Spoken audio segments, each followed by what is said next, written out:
Bhavati. Welcome to Global Innovative Classes where you are getting your future bright. Today we are going to study why मतलब हमारा जो main topic है वैसे यहाँ से शुरू है, दूसरी स्लाइड आ गई थी। तो आज हम पढ़ने वाले हैं कोऑर्डिनेट कोवलेंट बॉन्ड के बारे में। हमें बेसिकली पता होता है कि कोवलेंट बॉन्ड क्या होता है, बट कोऑर्डिनेट कोवलेंट बॉन्ड क्या होता है आज हम वो पढ़ेंगे।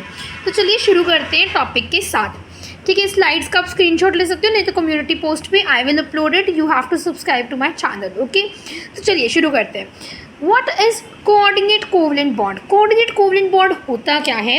वो बॉन्ड जो ऐसे बनता है ताकि जो इलेक्ट्रॉन आ रहे हैं वो एक ही एटम से आए, उस तरह के बॉन्ड को बोला जाता है coordinate covalent bond.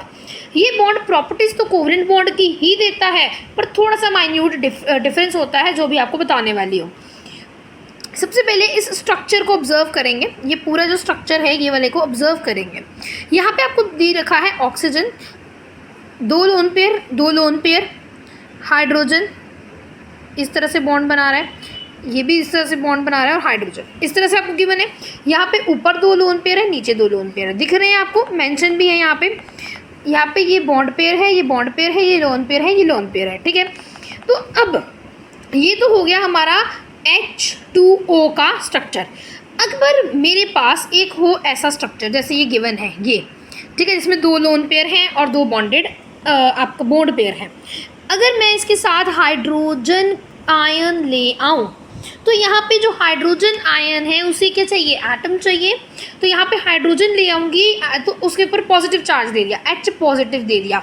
It means hydrogen की वैलेंस में तो आगे एक इलेक्ट्रॉन होता है, तो उस पर पॉजिटिव चार्ज दे दिया, मतलब एक इलेक्ट्रॉन जो था वो भी दे दिया। तो ये क्या हो गया? No electron. अब इसके पास कोई इलेक्ट्रॉन नहीं है, ये हो गया एम्प्टी स्पेस। क्या बोलते हैं इसे? Empty space. When an atom doesn't have any valence, आप कह सकते हो doesn't have any of the electron, उसे बोला जाता है एम्प्टी स्पेस। जब किसी की एटम के पास कोई इलेक्ट्रॉन नहीं होता उसे एम्प्टी स्पेस बोला जाता है। तो यहाँ पे ये क्या हो गया है? एम्प्टी स्पेस हो गया है। अब ये क्या करेगा? इससे ऐसे बॉन्ड बनाएगा ताकि इसके ऊपर क्या आ जाए? 2 आपके पास वैलेंस इलेक्ट्रॉन इसके ऊपर आ जाए, क्योंकि इसके पास अभी कोई भी एटम नहीं है। तो यहाँ देखना, हमने इसको क्या किया, हमने यहाँ पे इसको दे दिया है, जैसे यहाँ पे आप ऑब्जर्व करना ध्यान से, ये हमने यहाँ पे इसको स्ट्रक्चर में दे दिया। यहाँ पे देखो इसके 2 हो गए, हाँ जी मैम, इसके देखो तो 2 हो गए, ठीक है, इसके देखो 2 हो गए, खुश हो गया, ये भी खुश हो गया। अब ये ऑक्सीजन खुश है, हाँ ऑक्सीजन भी खुश हो गया। तो इस तरह से आपने दिया ताकि जो एम्प्टी आपका स्पेस है उसको भी क्या मिल जाए? इलेक्ट्रॉन्स मिल जाएं। जिसके पास नो इलेक्ट्रॉन है उसे भी क्या मिल जाए? इलेक्ट्रॉन मिल जाए। तो इसको आप बनाते कैसे हो? इस तरह से लिखते हैं। ठीक है, कोऑर्डिनेट कोवलेंट बॉन्ड को कैसे बनाया जाता है तो देख लो यहाँ पे ध्यान से एक बार फिर से। कैसे बनाया जाएगा? सेंटर में ऑक्सीजन, ठीक है, ये एग्जाम्पल है। जैसे इधर हमने क्या दिया? एम्प्टी स्पेस वाला जो एटम होता है उसको ऐसे एरो के साथ ऊपर दिया जाता है कि इसको इलेक्ट्रॉन हमने दिए हैं, और ये तो पहले ही बॉन्ड बना रहा था, तो यहाँ पे ऐसे ही आ जाएगा। क्लियर हो गया? दिस इज हाइड्रोनियम आयन का एग्जाम्पल। ठीक है, एक और एग्जाम्पल कराने वाली हूँ, ध्यान से देख लो फिर से, अगर नहीं समझ में आया तो ध्यान से देखना। यहाँ पे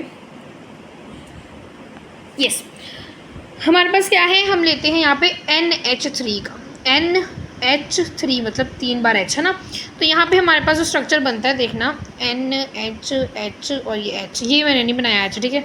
देखो अब यहाँ पे क्या बनेगा? 1 2 2 4 और 5 6। हाइड्रोजन खुश है, हाँ जी मैम खुश है। हाइड्रोजन खुश है, हाँ जी मैम खुश है। हाइड्रोजन खुश है, हाँ जी मैम खुश है। अब हमें क्या बनाना है? एक हाइड्रोनियम आयन इसके साथ मैंने ऐड कर दिया, H पॉजिटिव आयन मैंने ऐड कर दिया। अब क्या होगा? अब यहाँ पे हम क्या करेंगे? एक N बनाएंगे, H और इसको हमने 2 इलेक्ट्रॉन दिए हैं, तो ये बन गया हमारे पास रेड वाला क्या? Coordinate bond. क्लियर है?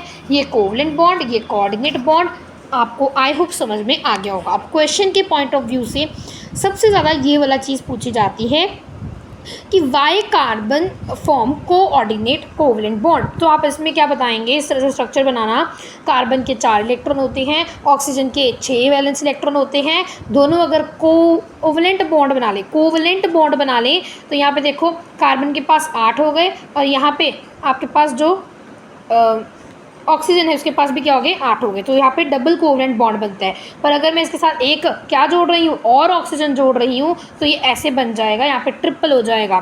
तो ये डबल कोवेलेंट बॉन्ड 1 और कोऑर्डिनेट बॉन्ड आपका बन जाता है यहाँ पे। तो this is the main point जो मुझे आप लोगों को बताना था, ठीक है। एंड एक और चीज़ बतानी थी कि आप चैनल में बच्चा व्यूज़ आते हैं बट सब्सक्राइब भी कर दिया करो, because it gives us motivation and कि हम और ज़्यादा मेहनत कर पाऊँ और ज़्यादा वीडियोस जो हैं वो आपके लिए अपलोड कर पाऊँ, ठीक है। Thank you for now. अगर समझ में आया तो do hit the like share subscribe button. Bye bye.